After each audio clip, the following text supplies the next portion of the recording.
Começa agora o programa 20 Minutos com Breno Altman.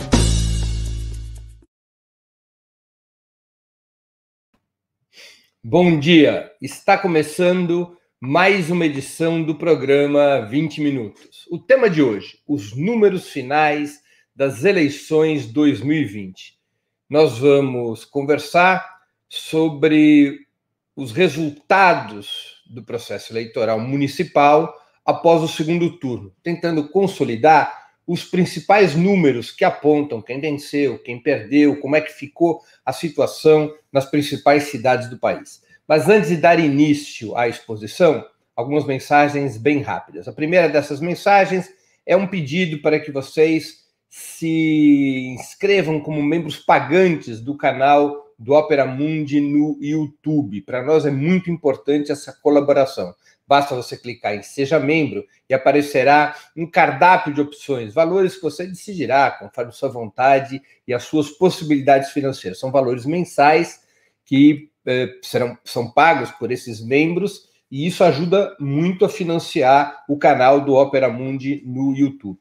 Não se esqueçam, quando se inscreverem como membros pagantes ou como membros não pagantes, de ativar o sininho. Ativado o sininho, vocês serão informados todas as vezes que novos programas nossos ou de nossos parceiros forem ao ar. Segunda mensagem. Uma outra possibilidade de vocês contribuírem com a Opera Mundi é através da assinatura solidária. A assinatura solidária é um pequeno valor mensal que nossos leitores, leitoras, espectadores pagam para também ajudar a sustentar o site. Vocês poderão obter informações sobre a assinatura solidária no endereço que está na tela, www.operamundi.com.br/apoio. Vou repetir, www.operamundi.com.br/apoio. A assinatura solidária é o principal instrumento de financiamento do Opera Mundi. É, por sua própria natureza, uma ferramenta que garante a independência de Opera Mundi frente ao poder econômico. Terceira mensagem. Como vocês já sabem, ao final da exposição eu responderei questões dos nossos espectadores. Para tanto, basta vocês escreverem essas perguntas na área de bate-papo do YouTube ou do Facebook. A produção do programa me envia essas questões e, na medida das minhas possibilidades e do nosso tempo, eu as responderei. Vamos ao trabalho. Os números finais das eleições 2020. Eu antes quero fazer algumas observações preliminares que são muito importantes para a gente estabelecer um método de análise do resultado eleitoral.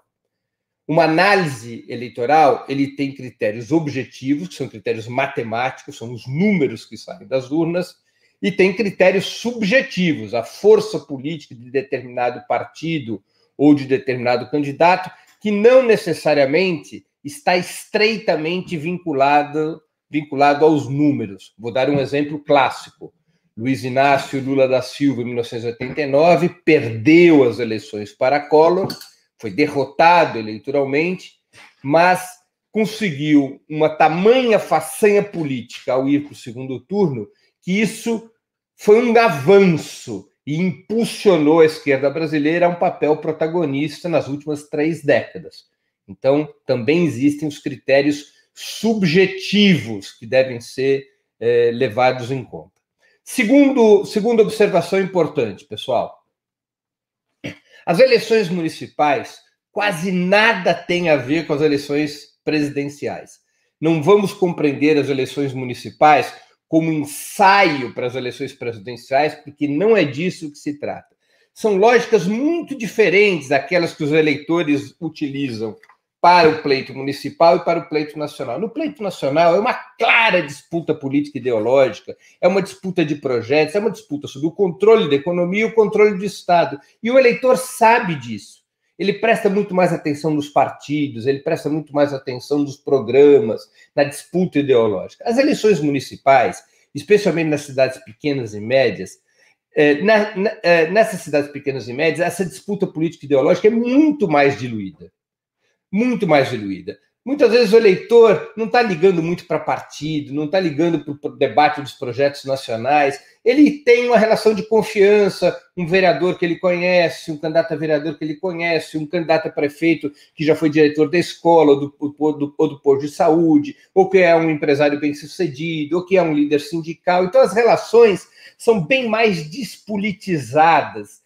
É outra lógica. Nas cidades grandes, como São Paulo, Rio, Porto Alegre, claro, aí é um embate ideológico mais claro. Mas nas cidades pequenas e médias, esse debate político-ideológico tem menor intensidade. Então, é uma lógica muito diferente das eleições nacionais. Então, essa é uma outra observação que eu quero fazer.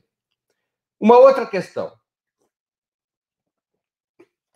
Nós temos que, para poder discutir quem ganhou, quem perdeu, e para apresentar os números, nós temos que definir o mapa político do país. Então, eu quero falar um pouco para vocês sobre o mapa político do país. Qual é o mapa? No meu entender, e esse é o critério que eu utilizo, o país é dividido em dois campos políticos. Um campo conservador e um campo progressista.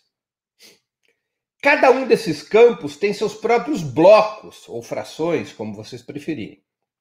No campo conservador, nós temos 3 blocos. Nós temos o bolsonarismo. O bolsonarismo é constituído por aqueles partidos mais próximos à extrema-direita. Isso não quer dizer que todos os candidatos dos partidos bolsonaristas sejam de extrema-direita, mas esses partidos têm uma maior harmonia, um maior alinhamento com a extrema-direita. Esses partidos são os republicanos, o PSL, o PSC, o Patriotas e o PRTB. É um grupo de 5 partidos que constitui o núcleo mais próximo do bolsonarismo. Além do bolsonarismo, nós temos a direita neoliberal. O que é a direita neoliberal? É aquele setor político que dirigiu o país nos anos 90, sob o governo Fernando Henrique, e que comandou a oposição aos governos Lula e Dilma, disputando segundos turnos contra Lula e contra Dilma, nas 4 eleições presidenciais após 2002. E é o mesmo setor político que comandou o golpe de Estado de 2016. Esse setor político, esse bloco da direita neoliberal, é composto pelo MDB, o PSDB, o DEM e o Novo. Embora o Novo seja muito inexpressivo, vamos colocá-lo também nesse bloco da direita neoliberal. Então, a direita neoliberal é o segundo bloco do campo conservador. E entre a direita neoliberal e o bolsonarismo, nós temos o Centrão. O Centrão é aquele grupo de partidos fisiológicos que basicamente tenta negociar com qualquer governo que o país tenha.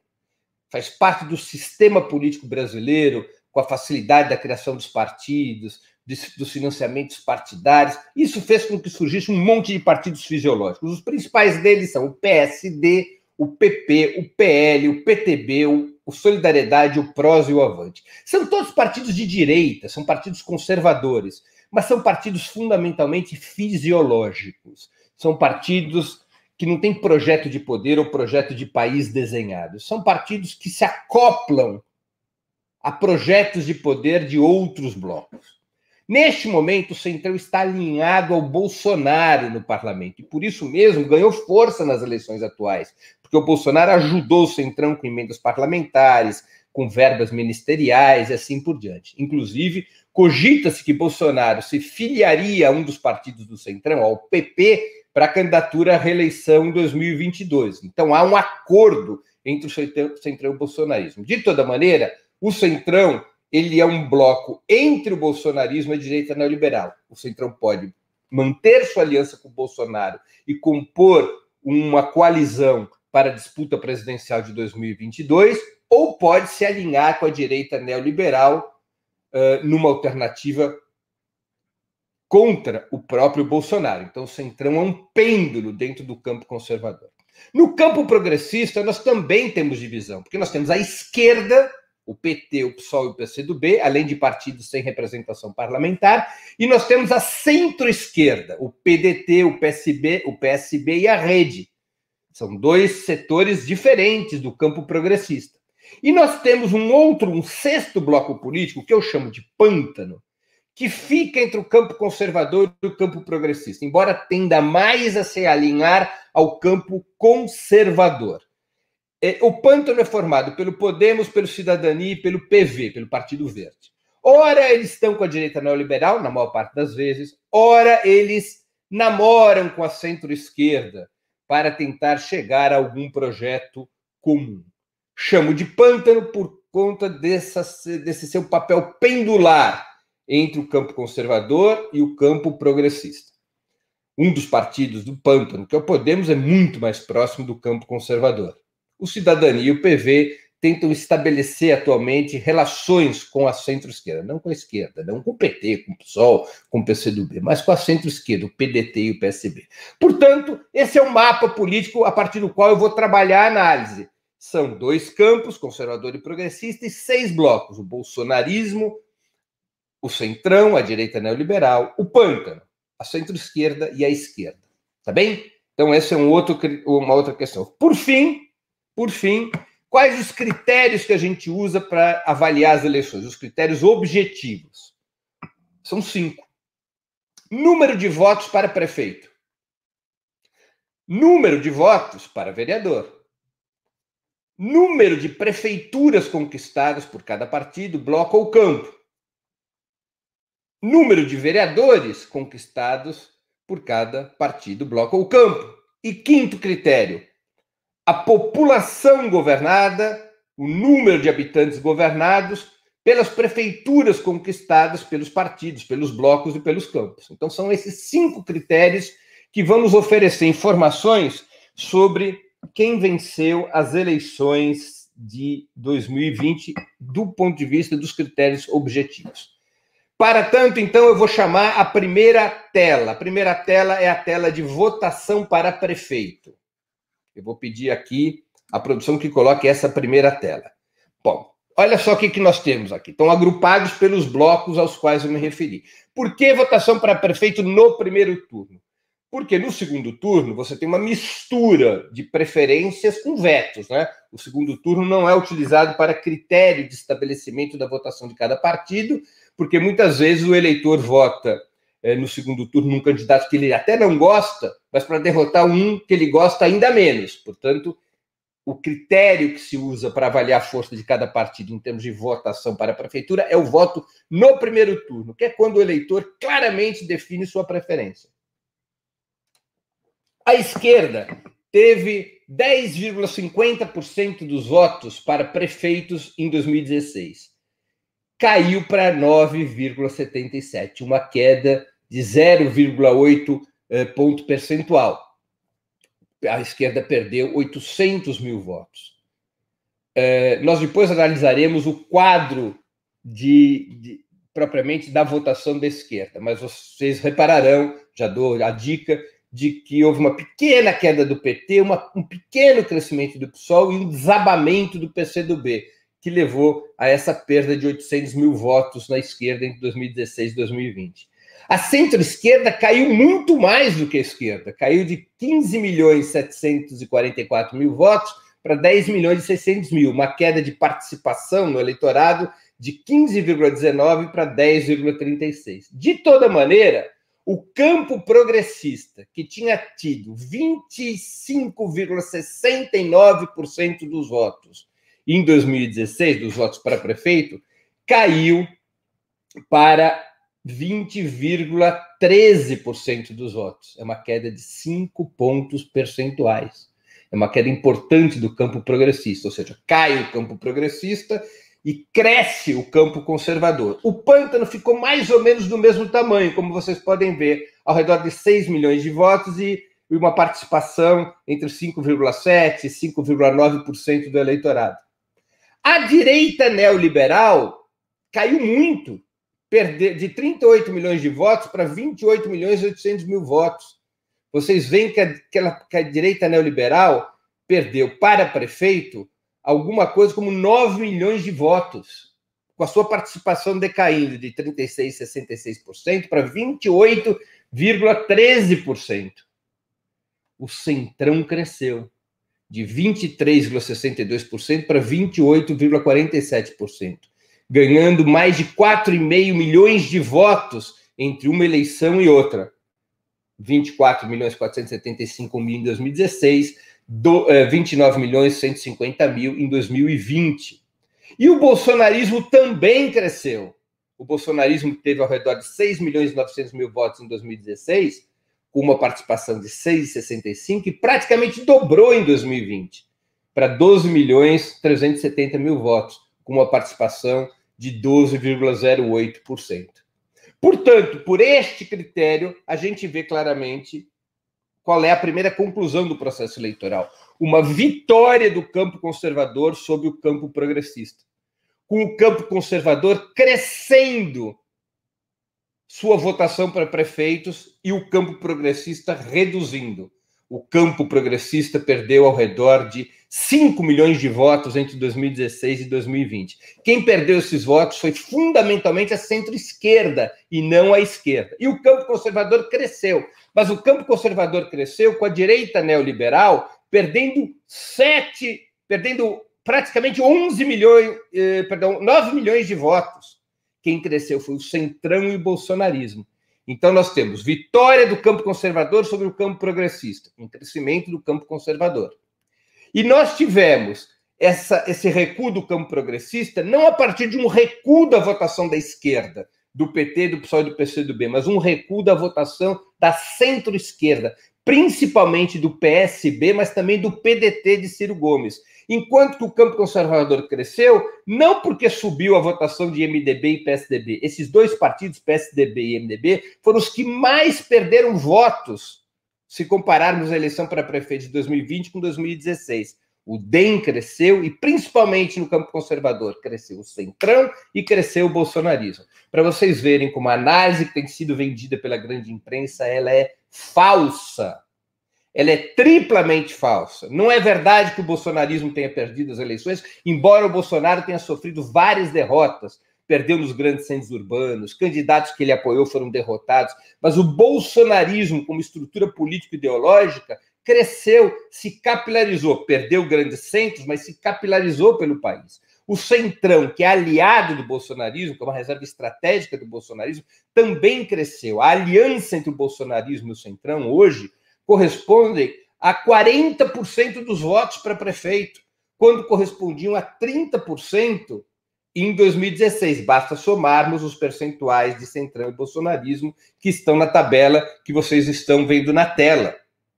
Então é mentira que o bolsonarismo tenha sido derrotado. É mentira que a esquerda tenha sido derrotada. A esquerda se manteve mais ou menos no mesmo patamar e o PT se manteve mais ou menos no mesmo patamar, estancando a hemorragia. Quem perdeu feio, e isso a imprensa monopolista não diz, foram os partidos do golpe de 2016. Foi a direita neoliberal, o PSDB e o MDB, principalmente.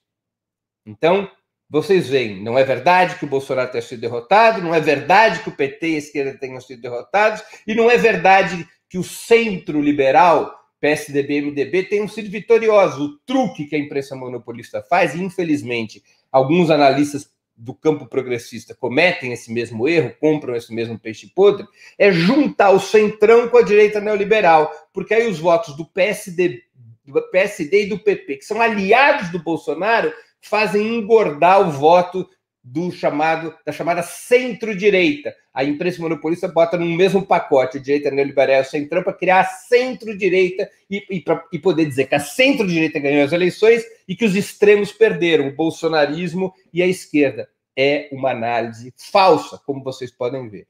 Eu vou pedir para a produção colocar na tela agora a tabela dos votos para vereador. A votação para vereador, ela permite mais nitidamente ver a força de cada partido, porque neste ano de 2020 não teve coalizão para vereador. Então, cada partido teve que lançar sua própria chapa de vereadores. Não foi em aliança. Então, a gente vê mais nitidamente a força de cada partido e de cada bloco. Tá certo?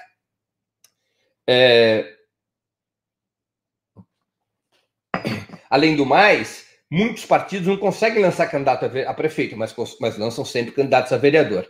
Nós vamos ver um cenário bastante parecido, embora com outras conformações, da votação para prefeitos. A esquerda teve uma pequena redução. A esquerda tinha alcançado 21,75% dos votos para vereadores em 2016 e caiu para 20,14% agora. Teve uma pequena queda. Uma queda menor ainda do que na votação para prefeito, ou seja, a esquerda praticamente se manteve aí com 1/5 dos votos para vereador, como já tinha em 2016, confirmando a tese. A sangria foi estancada, especialmente a sangria do PT. O PT responde por 2/3 do voto da esquerda. O pântano caiu. Ele tinha 10,69, caiu para 8,64. A direita neoliberal, no que diz respeito à votação para vereadores, ficou na mesma, 22,62, 22,56, embora tenha perdido mais de 3 milhões de votos. Qual é a explicação? Vejam ali nos votos válidos.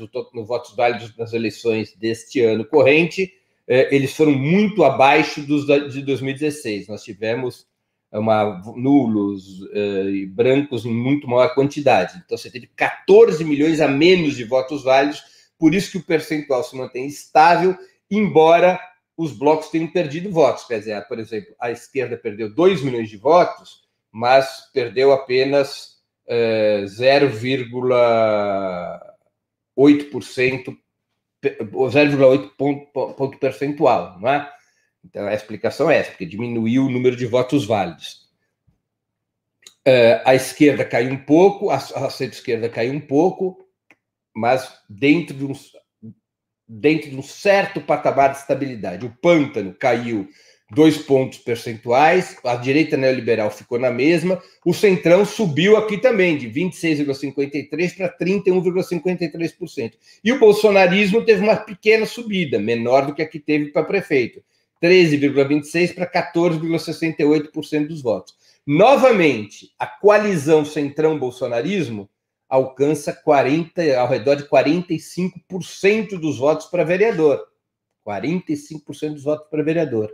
O campo conservador, se nós somarmos a direita neoliberal, o centrão e o bolsonarismo, o campo conservador chegou a 70%, a mais de 70% dos votos para vereadores, crescendo em relação a 2016. Em 2016, o campo conservador ele tinha 63% dos votos, ele cresceu para 67%, 68% dos votos. Então, também aqui fica confirmada a tese do crescimento do campo conservador, de uma queda pequena da centro-esquerda, de uma queda ainda menor da esquerda, dentro de um patamar de estabilidade.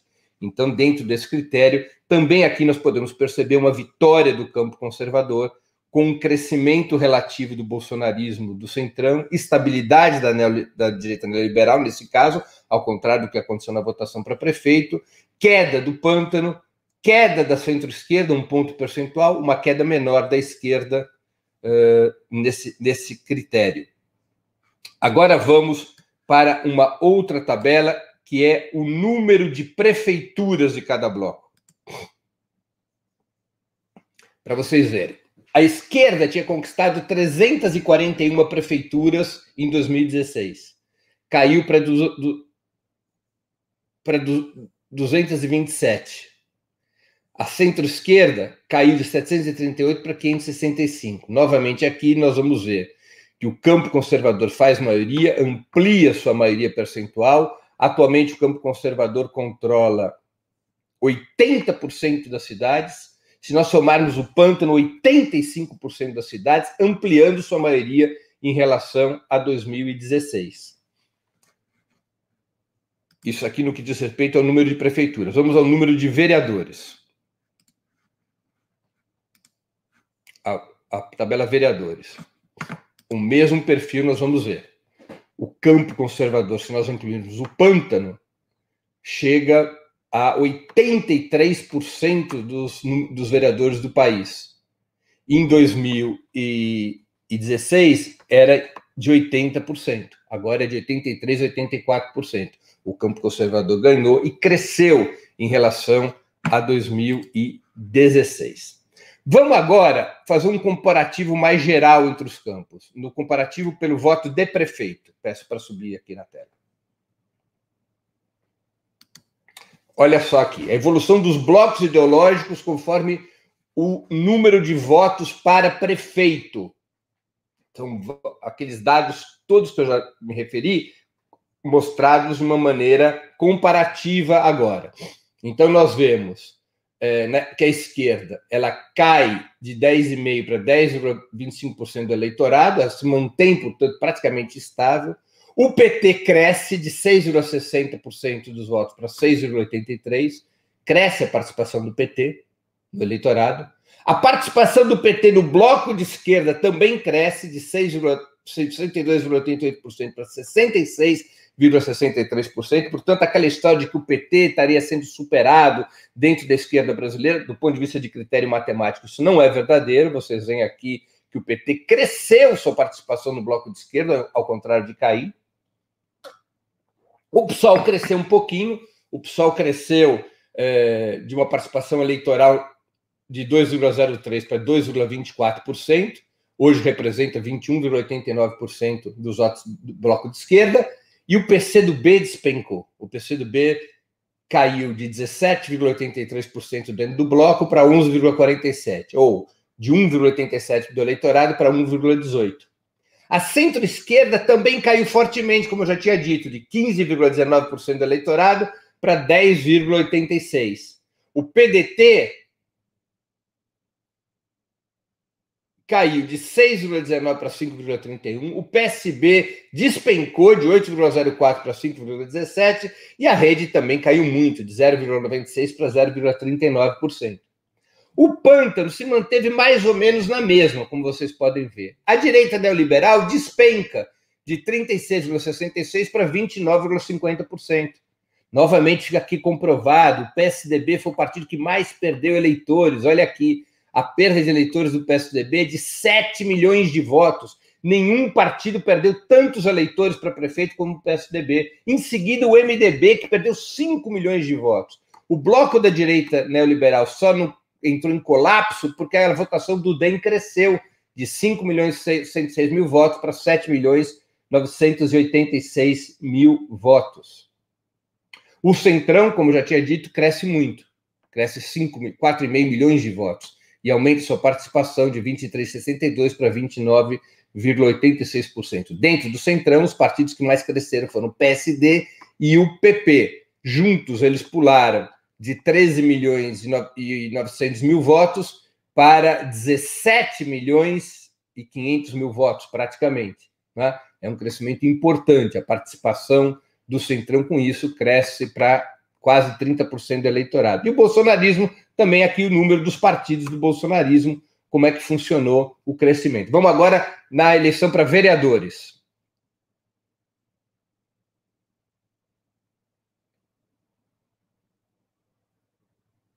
Comparativo vereadores agora. Tá vendo? Aqui está detalhando também. Vejam só como a participação do bloco de esquerda cai, mantendo-se num perfil de estabilidade. O PT sobe seu percentual sobre o eleitorado nacional também no item vereadores. Sobe de 5,42% para 5,66%. E o peso do PT em termos de voto para vereador sobe de 57% do total dos votos de esquerda para 65,16%. O PSOL também sobe de 12,85% para 15,63%.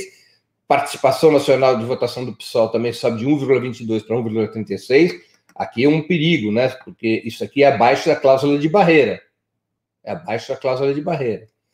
O PCdoB cai. O PCdoB cai para quase metade da votação que teve em 2016. O PCdoB tinha 2,86% do eleitorado nacional em votação para vereador e cai para 1,67%. A centro-esquerda, como eu já tinha dito, cai um ponto percentual. O PDT cai sua participação de 5,74% para 5,54% da votação nacional. O PSB cai mais ainda e a Rede também. Então, a centro-esquerda também perde. O Pântano cai 2 pontos percentuais e o Partido do Pântano que mais caiu foi o PV, de 3,03% para 1,90%.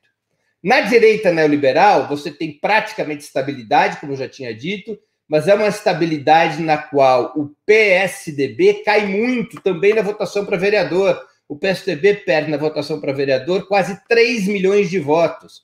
E o MDB perde bem menos, quer dizer, o PMDB caiu de 10 milhões para perdeu 2 milhões de votos o PMDB e 3 milhões de votos, praticamente 3 milhões de votos o PSDB. Para vocês verem, os dois principais partidos que lideraram o golpe de Estado caem em relação a 2016. A direita neoliberal só se estabiliza porque o DEM cresce muito. O DEM cresceu 1 milhão de votos, e com isso a direita neoliberal, embora tenha perdido 3 milhões e meio de votos, em termos percentuais, caiu só um pouquinho, é quase inexpressiva a queda da direita neoliberal. O Centrão cresce, como eu já havia me referido, o PSD e o PP são os dois partidos que também na votação para vereador mais cresceram, aumentando sua participação sensivelmente. O PSD de 6,19% de votos para vereador para 10,85%, e o PP de 5,67% para 7,98%. E o bolsonarismo, na eleição para vereador, fica estabilizado, ele não ganha, como já tinha dito. Praticamente a mesma votação, né? Praticamente a mesma votação, sendo que dos partidos bolsonaristas crescem, aqui não está aparecendo o nome dos partidos, mas cresce o Republicanos e cresce, aqui sumiu, nós estamos sem o nome dos partidos, deixa eu pegar aqui na minha tabela, houve algum probleminha aqui, cresce o Republicanos, em termos de voto para vereador, cresce o PSL, mas cai o PSC, cai o Patriotas e cai o PRTB. Tá? Então, essa aqui foi outra tabela interessante da gente ver. Agora vamos ver o quinto item, que é a população governada pelos partidos.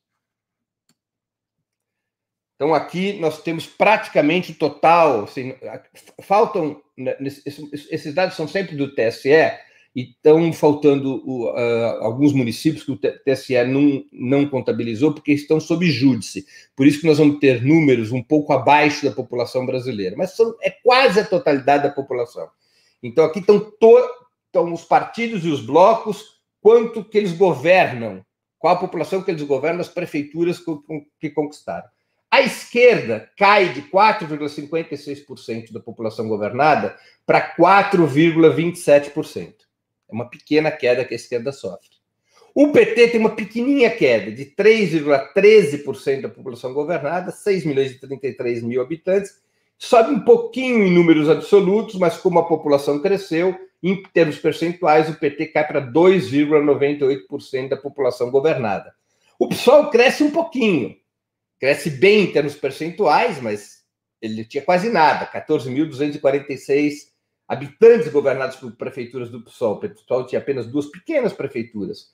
Sobe para 1.546.000, porque o PSOL ganhou Belém, uma capital de estado, uma capital importante, com uma população um pouco menor apenas do que Porto Alegre, por exemplo. E aí o PSOL cresce para 0,76% da população governada por prefeituras sob seu comando. O PCdoB despenca de 1,42% da população para 0,52%. A centro-esquerda cai fortemente. A centro-esquerda governava 15,77% da população brasileira. Caiu para 9,90%. Para 9,90%. O PDT de Ciro Gomes caiu de 6,47% da população governada para 5,33%. E basicamente no Nordeste do país. O PSB caiu mais fortemente ainda, de 8,61% para 4,51%. O Pântano se manteve mais ou menos na mesma, ao redor de 6%. A direita neoliberal teve uma queda pequena, de 45,69% para 42,03%, mas teve uma queda, com o PSDB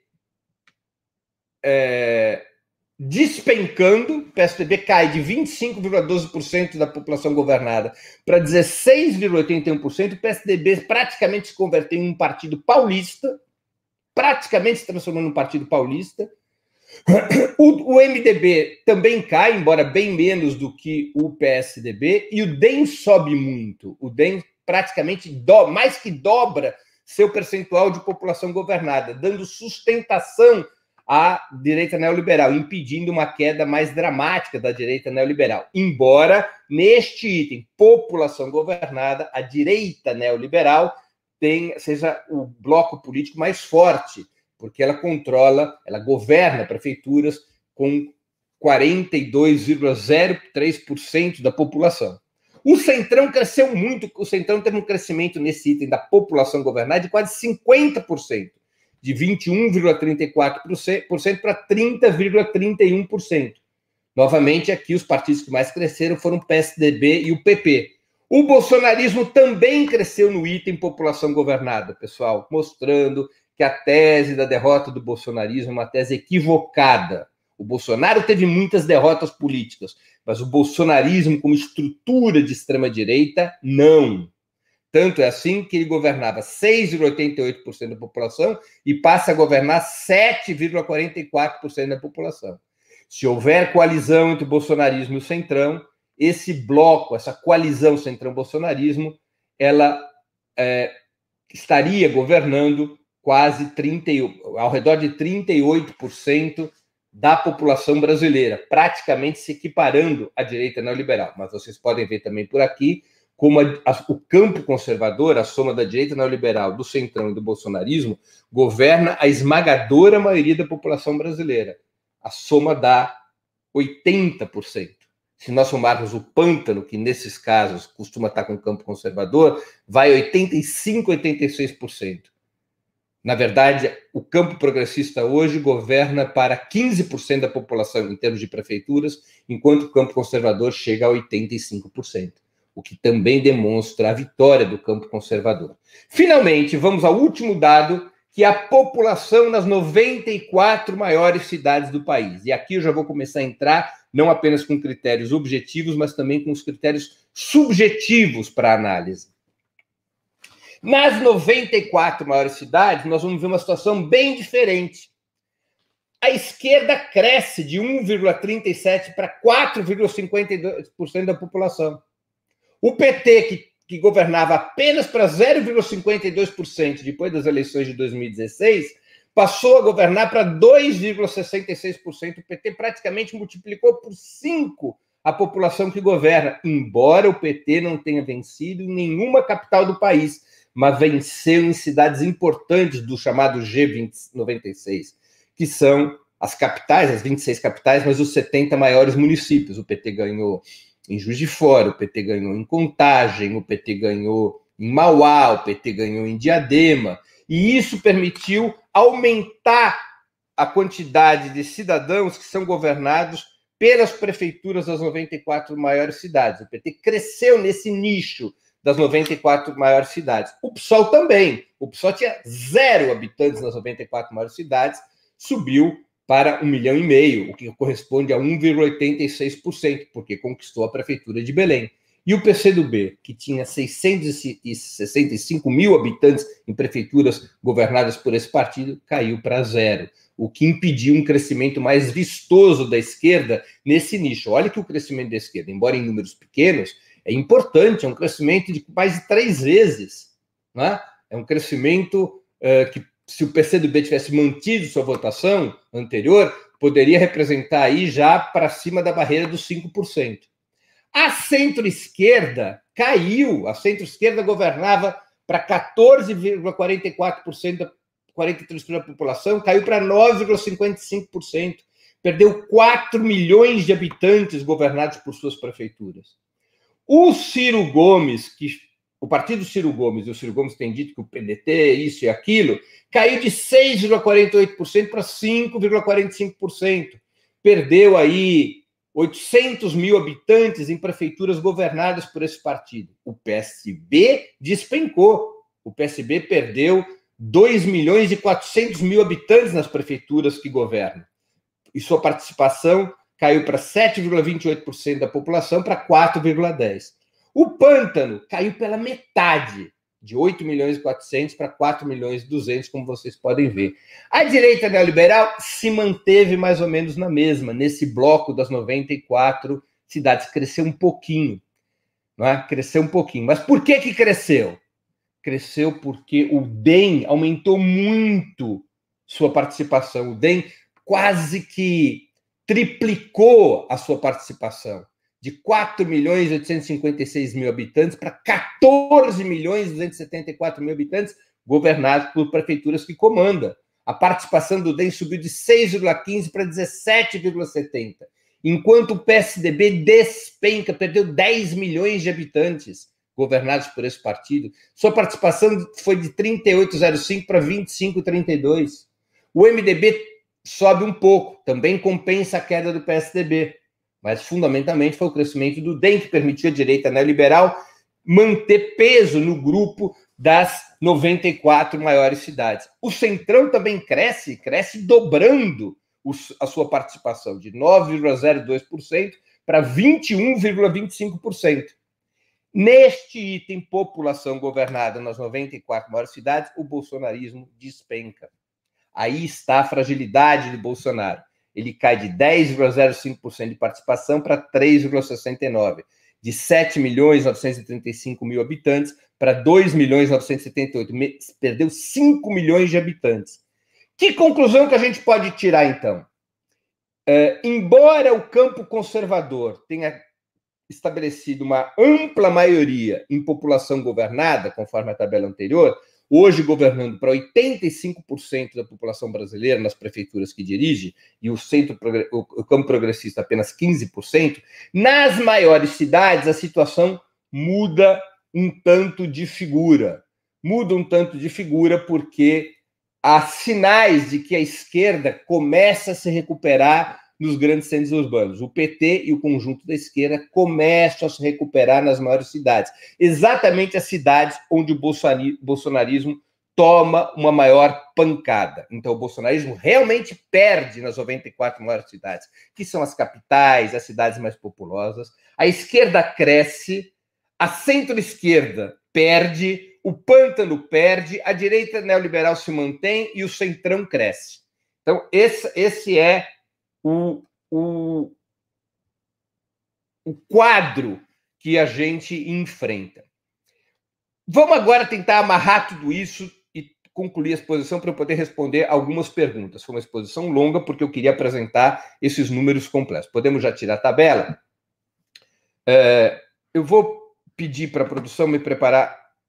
Eu vou pedir para a produção preparar uma tabelinha que está disponível aqui, só para falar especificamente sobre a esquerda, a aba esquerda. Michele, tá bem? Quando você puder subir, me avisa, que eu quero só mostrar isso para o pessoal. Mas enquanto isso, eu já vou fazendo aqui uma amarração das conclusões. Então, qual o cenário que a gente pode chegar com esses números? Número 1, o campo conservador venceu as eleições, ampliando sua maioria em relação a 2016. É fato. Houve uma derrota do campo progressista.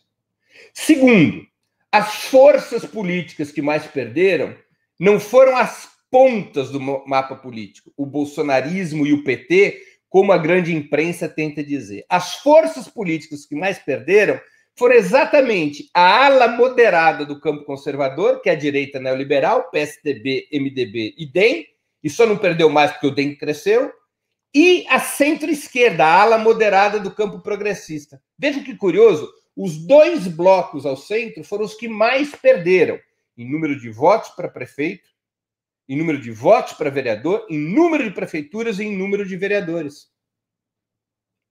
A esquerda, o conjunto da esquerda e o PT se mantiveram relativamente estáveis, pararam de sangrar e, terceira conclusão, a esquerda e o PT começam a reconquistar a influência nos grandes centros. E é normal, a esquerda, depois que vive uma crise profunda, como vive a esquerda brasileira, o normal da esquerda no mundo inteiro é se recuperar pelos grandes centros. Porque nos grandes centros é que você tem uma classe trabalhadora maior, que você tem mais universidades, que você tem uma vida política mais marcada pela disputa ideológica, que você tem uma vida, uma intensidade do debate maior, um padrão educacional mais elevado, não é? Então, a esquerda vai recuperando peso nos grandes centros. Por isso que nós tivemos, embora o PT não tenha eleito nenhum prefeito, embora a esquerda tenha eleito apenas a prefeitura de Belém, o fato é que dessa vez a esquerda, o conjunto da esquerda e do PT foram a 18 cidades no segundo turno, dos 57 municípios nos quais ocorreu o segundo turno, em muitas cidades teve uma participação de 40% ou mais votos, embora tenha perdido as eleições. São todos sinais de que a esquerda começa a sair do seu pior momento. Embora os números ainda não sejam muito animadores em relação a isso, se nós olharmos com esse recorte das 94 maiores cidades, nós vamos perceber vários sinais, embora ainda suaves, leves, de recuperação do PT e do conjunto da esquerda. Eu sempre destaco o PT, porque, repito, o PT continua a responder por 2/3 dos votos da esquerda. A tese da superação do PT, que também é vendida pela imprensa monopolista, é uma tese furada. O PT cresceu sua participação no bloco de esquerda, ao contrário de reduzir, tanto em número de eleitores, especialmente em número de eleitores para prefeitos e vereadores, e também na população que governa, tanto na população geral do país, quanto na população dos 94 maiores centros. Em várias cidades aumentou o número de vereadores, em várias cidades importantes, nos 10 maiores colégios eleitorais, por exemplo, o PT foi o partido com o maior percentual de votos para vereador, se pegarmos a soma dos 10 maiores colégios eleitorais. Então, são sinais, leves sinais de recuperação do PT e do conjunto da esquerda, que começam a voltar ao jogo nos grandes centros urbanos. A ida ao segundo turno de Guilherme Boulos foi muito importante, a ida de Manuela Dávila, de Marília Reis, de João Couser. Embora tenham havido derrotas nesses segundos turnos, as votações foram muito expressivas. Lembremos que em 2016 o PT não foi o segundo turno, a esquerda não foi o segundo turno contra João Dória em São Paulo. João Dória ganhou no primeiro turno. Vamos nos recordar que a direita fez barba, cabelo e bigode em 2016 nos grandes centros urbanos, e agora não. Agora houve enfrentamento do segundo turno com a esquerda tendo uma votação expressiva. A centro-esquerda foi bastante desidratada. Ela mantém ainda um número razoável de prefeituras entre as 94 maiores cidades, mantém ainda um peso em relação à população, mas não conseguiu ter capilaridade para o sul e sudeste do país. Ou seja, o PDT e o PSB, tem as 4 principais cidades que o PSB e o PDT governam, são todas no Nordeste, que é uma região que nós sabemos que, em termos de eleição nacional, o PT tem muito peso, o Lula tem muito peso. As cidades que a centro-esquerda governa são Fortaleza, passará a governar são Fortaleza, Aracaju, Maceió e Recife. As 4 cidades são no Nordeste. O PT tem uma maior disseminação nacional. O PT conseguiu conquistar cidades por todo o território nacional. Ele está presente em todo o território nacional. É o partido com maior presença no território nacional, embora ainda não tenha se recuperado do colapso eleitoral de 2016. Portanto, esse é o cenário que nós temos. Eu vou pedir para subir uma última tabelinha sobre a esquerda para vocês entenderem de uma maneira mais completa os dados. Olha só que curioso. Em votação para prefeito, o bloco de esquerda caiu 8,05% em termos de votos absolutos. Isso é votação para prefeito. Na votação para vereador, caiu mais ainda, perdeu 2 milhões de votos. Aqui é sobre o total de votos, total de eleitores. Não é? O PT caiu um pouco no seu total de votos para prefeito, 2,56%, e caiu 9% no total de votos para vereador. O PSOL subiu, tanto para prefeito, mas não subiu para vereador. E o PCdoB caiu, tanto em termos de número de votos para prefeito, e mais ainda em número de votos para vereador. Vamos nos lembrar que tem algo que deve ser contabilizado no caso do PCdoB, que é o PPL. O PPL é um partido que se fundiu ao PCdoB em 2019, e, portanto, os números da eleição de 2016 não são votos apenas do PCdoB, são os votos do PCdoB mais o PPL. Em número de prefeituras, a esquerda perdeu 33,43% das prefeituras, comparando 2020 a 2016, e 15,86% do número de vereadores. O PT perdeu 29,92% do número de prefeituras e perdeu 7,39% no número de vereadores. O PSOL dobrou seu número de prefeituras e cresceu 33,93% no número de vereadores, mas a base do PSOL era muito pequenininha. O PCdoB, novamente, nesses 2 itens, despenca. Esses 4 são os índices numéricos que são complementados naqueles meus critérios pela população que é governada por cada partido, por cada bloco, por cada campo. Eu pedi para destacar a esquerda para a gente perceber que, em termos numéricos, a esquerda continuou a recuar, mas não mais na hemorragia de 2016, quando a queda foi vertiginosa. Agora, em termos políticos, a esquerda está recuperando os grandes centros urbanos, começa a se recuperar nos grandes centros urbanos, e por isso nós pudemos ter segundos turnos muito importantes, animados, que revelam possibilidades imediatas de crescimento da esquerda. Eu vou repetir, segundos turnos de São Paulo, de Porto Alegre, de Recife, de Vitória, de Belém, além de outras grandes cidades, umas nas quais houve vitória, como Juiz de Fora, Contagem, Mauá, Diadema, e outras nas quais não houve vitória. Então, é uma situação ainda muito difícil, ainda é uma situação de derrota, mas não é uma situação de colapso como em 2016. Já começamos a viver uma situação de lenta recuperação do PT e do conjunto da esquerda. Termino aqui minha longa exposição, espero que tenha sido útil. Vou tentar responder as questões que estão postas, embora o nosso tempo seja bastante curto. Klinger.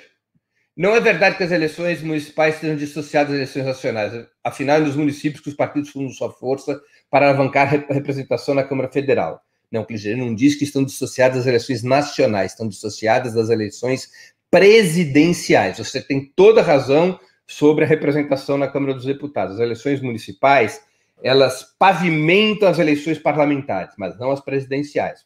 Basta ver o colapso do PT em 2016 nas eleições municipais e o PT no segundo turno com o Fernando Haddad, que não foi sequer para a segunda volta contra Dória em 2016 e indo para o segundo turno contra Bolsonaro. Mas você tem toda a razão. O mau resultado nas eleições municipais, o crescimento do campo conservador é um tema muito preocupante no que diz respeito às eleições parlamentares, para a Câmara dos Deputados em específico, em 2022. Porque 50% dos votos de deputados estaduais e federais vêm de prefeitos e vereadores que se engajam nas suas campanhas em função de como funciona o sistema eleitoral brasileiro. Pedro Augusto. Flávio Dino flertou com o Luciano Huck, mas foi votar com a camiseta Lula livre. Pode ser uma preocupação com a cláusula de barreira para o PCdoB? Eu acho, Pedro Augusto, que é mais uma preocupação em sanar as feridas abertas com o apoio do PCdoB à candidatura do João Campos em Recife, que criou muita tensão com o PT. E um sinal de que o PCdoB não quer a ruptura, ou pelo menos Flávio Dino não quer a ruptura da aliança entre o PCdoB e o PT. Nena de Araújo, o povo tem que se unir nas ruas e exigir a liberação dos direitos do Lula. Se não temos democracia, por que precisamos de um STF? Estou de acordo, Nena. Klinger novamente pergunta, o que você chama vitoriosos, centrão mais bolsonaristas, vão governar 76 milhões de brasileiros, quase 10 milhões a menos e só 6 capitais. Veja como olhar para trás enviesa a análise e leva a erro. Eu não entendi 10 milhões a menos do que o quê?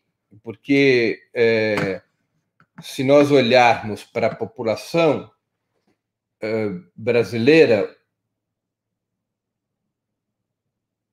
bolsonarismo, sim, você entendi qual é o voto. Sim, mas atenção, é que essa sua observação, Klinger, diz respeito a um único dos 5 itens. E não é o item mais importante, porque o fato de você governar para uma população maior não quer dizer que essas pessoas todas votaram no seu partido. Ou seja, nos outros 4 itens, o bolsonarismo centrão, cresceram o número de eleitores, que finalmente esse é o critério principal. A força das prefeituras que você governa é um critério importante, mas não é o critério mais importante para você aquilatar a força eleitoral de cada partido. É um fator que tem que ser levado em conta, por isso eu apresento também esse critério. É o critério onde, de fato, o centrão e o bolsonarismo têm menos peso, vão governar um número menor de capitais. É um critério no qual a direita neoliberal continua a ter preponderância, governando para 42%, aqui o número, a direita neoliberal continua governando para 42% da população brasileira, né? Mas é apenas um dos critérios, e não é o mais importante. Basta ver, por exemplo, você pode governar uma cidade tendo feito 55% dos votos, não é isso? No segundo turno. Você pode ter passado para o segundo turno com 40% dos votos. Então, apenas 40% dos habitantes daquela cidade que você vai governar votaram no seu partido. Você tem um alinhamento com o seu partido, com as suas lideranças, com as suas propostas. Por isso que o critério população para a qual se governa é um critério importante, mas pela ordem, a meu juízo, é o quinto critério. É o quinto critério.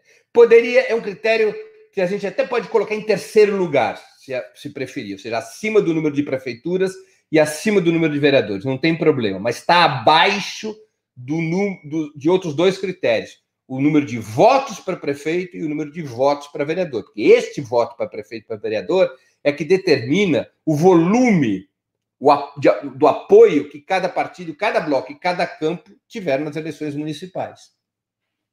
Cláudio Alves, Breno, todos os políticos dos partidos que você classifica como bolsonaristas são políticos bolsonaristas? E quanto ao prefeito indígena de Pesqueira? Cláudio contribuiu com o superchat, quero agradecer. Não. Como eu disse no início, Cláudio, os partidos são bolsonaristas. Isso não quer dizer que todos os candidatos dos partidos bolsonaristas sejam bolsonaristas pelas características dos partidos brasileiros.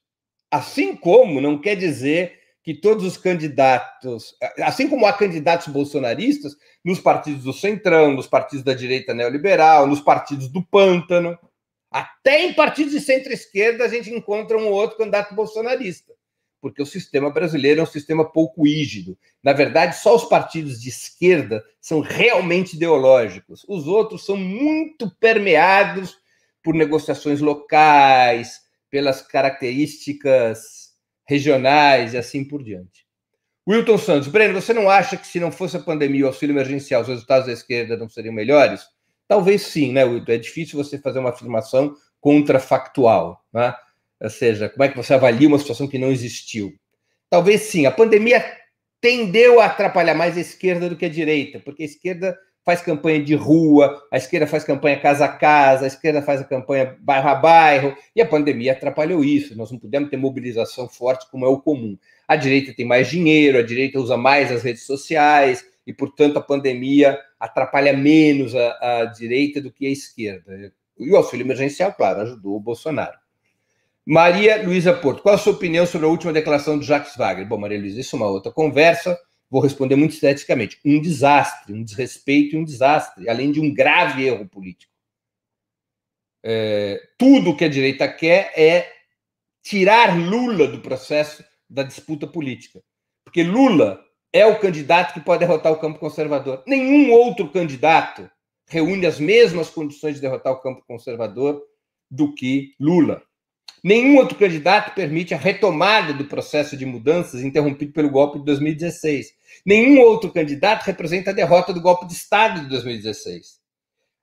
Uma liderança importante, prestigiada, de grande valor como Jacques Wagner, dá uma declaração que pode ser compreendida como um descarte do Lula, é um gravíssimo erro. É um gravíssimo erro. Faz o jogo dos setores da burguesia brasileira que querem neutralizar a possibilidade de uma vitória de esquerda ou que querem que nesse país exista apenas uma esquerda domesticada, uma esquerda molenga, que não enfrente o neoliberalismo. Ailton Afonso. Breno, com esse mapa podemos já ir desenhando uma estratégia de negociação com o Pântano e a direita neoliberal para um eventual segundo turno em 2022, como defende o Flávio Dino? Ailton, eu não creio nisso, eu acho diferente. Eu acho que o fundamental, nesse momento, é construir a frente de esquerda. É fazer com que PT, PSOL e PCdoB, esses três, mais os partidos extraparlamentares, mais como o PCB, a UP, que não tem representação parlamentar, mais os movimentos sociais e sindicatos, constituam uma coalizão orgânica, com um programa comum, com uma mesa nacional, que vai conduzindo tanto as mobilizações contra o bolsonarismo, quanto a construção de candidaturas únicas para presidente da República e para os estados, para governador e para senador. Esse núcleo, que é a frente de esquerda, é decisivo porque nós teremos, fatalmente, o país terá pelo menos 4 grandes candidaturas presidenciais. Bolsonaro, pela extrema-direita, será candidato à reeleição, isso é evidente. A direita neoliberal terá o seu candidato, que será João Dória ou que será Luciano Huck. A centro-esquerda terá seu candidato, porque Ciro não abrirá a mão disso. E a esquerda tem que construir sua candidatura. E a esquerda tem que construir sua candidatura, cujo nome mais forte seria o nome do Lula, tem que construir sua candidatura em condições de unidade para ter força no país, para ter a disputa de narrativa, para ter a disputa político-ideológica, não nos 45 dias que antecedem as eleições, mas desde já. Porque quando a esquerda aparece unida, a unidade não resolve todos os problemas, mas sem a unidade a gente não resolve nada. A unidade é fundamental porque quando ocorre essa unidade, o povo se sente mais confiante, o povo se sente mais esperançoso ao ver a esquerda unida, intervindo unificadamente, com um programa comum, construindo soluções de unidade para a disputa contra o campo conservador. Então, essa é a questão central, na minha opinião. É a tarefa principal dos partidos de esquerda. A construção dessa frente de esquerda entre os três grandes partidos. E, a partir dali, tentar atrair setores da centro-esquerda, lideranças até mesmo de outros campos, que são progressistas e que, eventualmente, estão em outros partidos. É o caso do célebre do Requião, que continua no MDB, embora o MDB seja um partido do campo conservador, um partido da direita neoliberal. E construindo uma frente dos setores populares, com um claro programa anti-neofascista e anti-neoliberal e anti-imperialista. Isso é essencial para o debate político na sociedade. Nós não podemos pensar as eleições de 2022 como pura estratégia eleitoral. Nós temos que pensar como estratégia política, de enfrentamento desde já do bolsonarismo, de apresentar uma alternativa para o país. Não é? Segundo turno é uma outra história. Você não constrói o segundo turno antes do primeiro, por uma razão óbvia. Não é?